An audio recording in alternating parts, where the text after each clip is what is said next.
Good morning. Kim Hammer, pastor of Saline Baptist Church down in Tull, Arkansas, just outside of Benton, with your morning devotions taken from the book of Genesis, chapter 3 and chapter 4.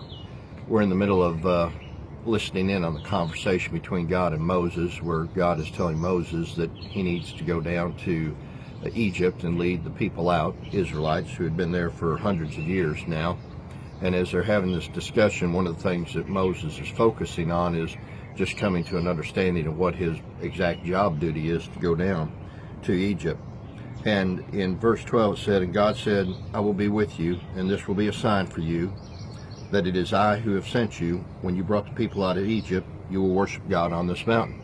We talked about this yesterday. This was a mountain that would be referenced many times throughout the Old Testament into the New Testament, because it's significant, because this is where God met with Moses. And I guess it raises the question, where is your mountain where God meets with you?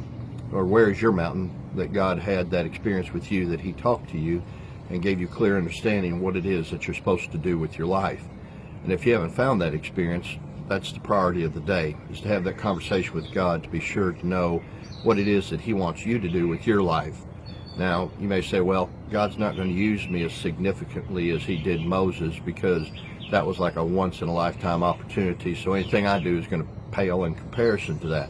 And that's not really the issue, because what we get into is comparing our lives to others and saying that our life isn't as significant of others because others do greater things than what we've ever done, or we feel we would ever be given the opportunity. It's not to be a comparison or a measuring game against what God does with or without somebody else. It's what are we willing to do and make ourselves available for God to do through us, because when that happens, then great and mighty things begin to happen. But until we have that attitude of, God, here am I, send me, then God has a barrier that he's got to try to push through. So the sooner we pull down those barriers, the quicker God will get to the business of using us for something significant. Whether that's of small stature or great stature is nothing to focus on. What we want to do is just preparing ourselves to be ready to be used by the Lord, no matter what the task is, and to get the excuses out of the way, just like God was having to do with Moses. When he goes on, and Moses said, well, God, who am I supposed to tell the Pharaoh and the Israelites that sent me?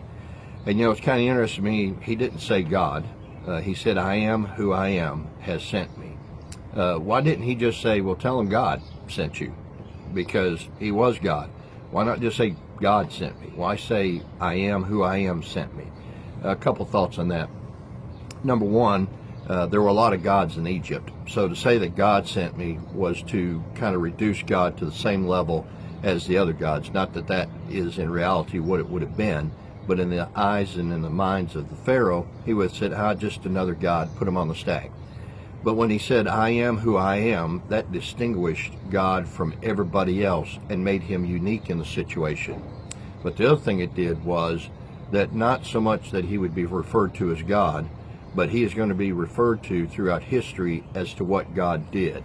And that's what makes a difference, I think. When he says, I am who I am, he's all-sufficient. He is an individual that what you see is what you get. And he was about to give Pharaoh a valuable lesson. But it wasn't so much for just the Egyptians that Moses was to say, I am who I am sent me. He was to tell the Israelites the same thing. And I think the Israelites had lost sight of who God was. Maybe because they were so consumed with the oppression that they were in, with the labor that was being placed upon them, and how they had been turned into slaves, even though they were more numerous than the Egyptians, yet they had submitted themselves to slavery. And I think that the Israelites needed to have a renewal, a revival, if you would, of who God was, but also who God will be for them. And so when Moses went back, he not only told the Pharaoh, I am who I am sent me, but he also told the Israelites, I am who I am sent me. Now he told them also, tell them that the God of your fathers, Abraham, Isaac, and Jacob, is with you. But the focus was on who God was, not what God was. And this would play out as God would reveal himself not only to the Pharaoh, but also to the Israelites as he would perform the many miracles that were about to come and the plagues that were about to come. Kind of prophetic, Moses told them and gave them a little bit of a teaser about the end of the story, in that he told them that you will borrow from your neighbors, your Egyptian neighbors, gold and silver and that Egypt would be plundered as Israel would leave, which would give them the financial jump start that they needed, because they were slaves. They didn't have nothing. And in order for them to be able to go out and to trade and to barter as they moved out of Egypt, they needed to have a degree of wealth with them. And so it gives us a hint of what is to come, in that he said, go to your neighbors and to borrow their silver and to borrow their gold, and they will give it to you gladly. When we close out and we look at the end of chapter 3, the elders of Israel, it says, will listen to you. But when they went back, we find that the Pharaoh just increased the labor load that much more. But I think one thing that might have achieved is it put the Israelites in a position to realize, when it was all said and done, that God had brought them out of a very hard situation, and that the I am who I am delivered them from the gods of Egypt and from the slavery of Egypt, but also to take them to a place where it says that they could worship God. And one of the things we always want to remember is that sometimes God moves in mysterious ways, his wonders to perform. And what might not seem like a logical process in order to get out of a situation may be just God working in a way in which, when it's all said and done, you can say, I am who I am, work this out, and helped me out of this situation. And so challenging times causes us to do one of two things.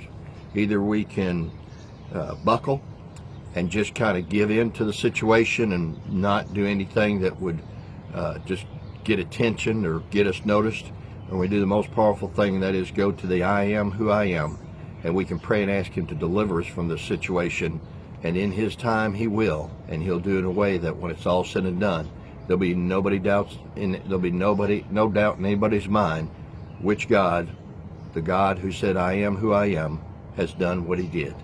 And I pray that he'll do something great for you today, so you can give him glory and you can worship him without having to go 3 days out into the desert to do it. Have a good day.